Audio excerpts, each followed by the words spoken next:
Natutugo yung starfish. Ito, hilahin mo. Ayan o, yan. Hila.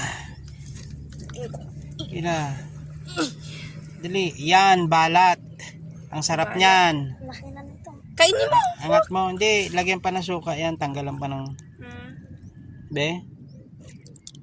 Balat. Huwag mo nga pa. Huwag mo iwala Uy, huwag mo naman iwala. Hindi to pwede na kay. Balik to sa dagat ha. Alam ko. Tapon natin.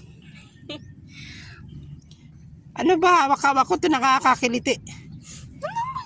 Ibalik ko na lang. Ibalik. Kay kukak. Hawak mo. May wala. Kungin natin more. Dapat nagdala ka ng lagayan eh. Oo nga eh. Hindi ganyan eh.